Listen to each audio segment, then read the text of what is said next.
Je commence à avoir les tournis en pensant à toutes les personnes impliquées dans le marché volontaire du carbone. Je pense la même chose et ce qui est encore plus inquiétant, c'est que la majorité de ces personnes sont plus axées sur le profit que sur le bien-être des communautés. Mais comment peuvent-elles le faire alors que les garanties sont là pour protéger nos droits et réduire les dommages causés à notre population et à notre environnement? C'est peut-être là la question principale que nous et nos communautés devons nous poser. Mais les affaires sont des affaires et le fait de se précipiter pour faire avancer le projet est à l'origine de certains de plus grands risques pour nos droits. Examinons de plus près certains de ces risques et ce que nous pouvons faire pour les réduire. Vous vous souvenez de ce que j'ai dit à propos de notre droit au clip? Bien sûr, cela signifie que notre droit au consentement libre, informé et préalable doit être respecté. Exactement, mais cela ne signifie pas automatiquement que le promoteur de projet respecte nos droits, ni même que celui-ci saura comment faire. Certaines exigences des normes peuvent ne pas être suffisamment claires pour décrire comment au départ ou quelles preuves sont nécessaires pour le prouver après coup. Il est donc difficile pour l'organisme de validation, de vérification OVV d'identifier les violations si elles se produisent. Certes, le garantie mentionne que nos droits doivent être respectés, mais elle ne précise pas nécessairement comment. Alors, si ces règles ou garanties ne sont pas toujours claires ou respectées, que pouvons-nous faire? L'un des premiers moyens d'éviter le risque pour nos droits est d'établir des protocoles de consultation clairs et acceptés par l'ensemble de la communauté. Notre droit au clip signifie que nous sommes les seuls à décider de comment faire. Rappelons que les clips est requis pour tout projet de développement susceptible d'avoir un impact sur nos territoires et pas seulement pour les projets liés au marché du carbone. Nous avons créé un protocole de consultation dans ma communauté avec l'aide de notre fédération représentative et de quelques partenaires de confiance. Voici un bon rappel. Les organisations alliées peuvent vous aider à vous préparer. Elles peuvent aussi être en mesure de vous conseiller sur ce qu'il faut attendre d'un promoteur de projet particulier ainsi que sur les conditions d'un accord de crédit carbone. Vous devez exiger du promoteur de projet des informations détaillées avant d'entamer des consultations, y compris les manières dont ils peuvent traiter de problèmes s'ils surviennent. De plus, vous avez le droit d'insister pour que les consultations se déroulent dans votre langue et soient adaptées à votre culture. En attendant, les fédérations que vous représentez peuvent vous aider à plaider en ce sens, surtout si plusieurs communautés sont concernées par le projet.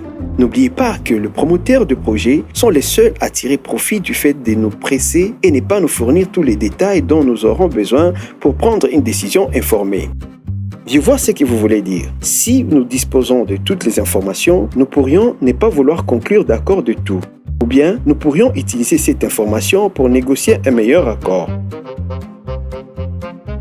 C'est un bon point. Voici quelques éléments qui vous aideront certainement à prendre cette décision. Les coûts liés à l'élaboration d'un projet. Combien gagneront le promoteur du projet? Combien la communauté gagnera-t-elle? Même dans le programme RED+, juridictionnel, lorsque l'argent revient au gouvernement, celui-ci est tenu de partager une partie des revenus avec ceux qui ont contribué au résultat, notamment les peuples autochtones et les communautés locales. En outre, l'accord doit préciser clairement que les redevances versées aux promoteurs du projet sont limitées au crédit carbone et ne s'appliquent pas à d'autres projets de bioéconomie ou aux produits forestiers. Il est très important de savoir si l'accord impose des restrictions à l'utilisation de la forêt par les communautés, comme la récolte d'arbres pour construire des maisons ou des bateaux ou le défrichement des terres pour l'agriculture. En outre, et n'oubliez pas d'examiner en détail toutes les conditions de l'accord. Qu'est-ce qui protège votre droit de vous retirer du projet par la suite si vous le souhaitez? Si le contrat est difficile à comprendre, c'est peut-être délibéré. N'hésitez donc pas à demander de l'aide à des personnes de confiance. N'oubliez pas qu'un contrat signé avec un promoteur de projet représente potentiellement un engagement à long terme qui peut s'étendre sur plusieurs générations. Il est essentiel que les conditions soient comprises par tout le monde et que les avantages financiers profitent à l'ensemble de la communauté en gardant à l'esprit que cet accord peut entraîner des répercussions positives ou négatives sur nos enfants et nos petits-enfants. D'accord, je crois que j'ai compris. Le moment le plus crucial pour protéger nos droits est avant de donner notre consentement. Tout d'abord, l'ensemble de notre communauté doit avoir accès à toutes les informations, puis nous pouvons choisir de participer à un processus de consultation. Il est important de compter sur un appui juridique lorsque nous procédons à un examen approfondi du contrat. Ce n'est qu'à ces moments-là que nous pourrons prendre une décision ou négocier les conditions si nécessaire. Exactement. C'est aussi la meilleure occasion d'élaborer un accord qui soit adapté à votre communauté, à votre projet de vie et à vos espoirs pour l'avenir. Quelle est la prochaine étape? Si vous acceptez d'aller dans l'avant avec le projet, vos droits peuvent encore être menacés. Veuillez à clarifier par écrit avec le promoteur de projet les conditions que vous attendez concernant le rôle de chacun dans la mise en œuvre du projet et la manière dont vous envisagez de faire le suivi de cette mise en œuvre. En outre, il convient d'être très attentif à ce que font les organismes de normalisation et les OVV. Certaines normes prévoient de vérifications tous les 5 ans et beaucoup de choses peuvent changer au cours de la mise en œuvre du projet en ce qui concerne les risques et les impacts sociaux et environnementaux. Par ailleurs, il est possible que ni l'un ni l'autre ne dispose de l'expertise nécessaire pour repérer les violations de droits dans un contexte local ou national.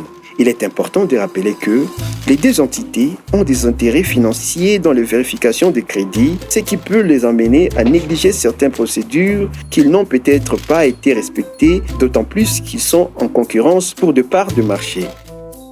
Nos droits doivent être respectés pendant toute la durée d'un projet et pas seulement au début.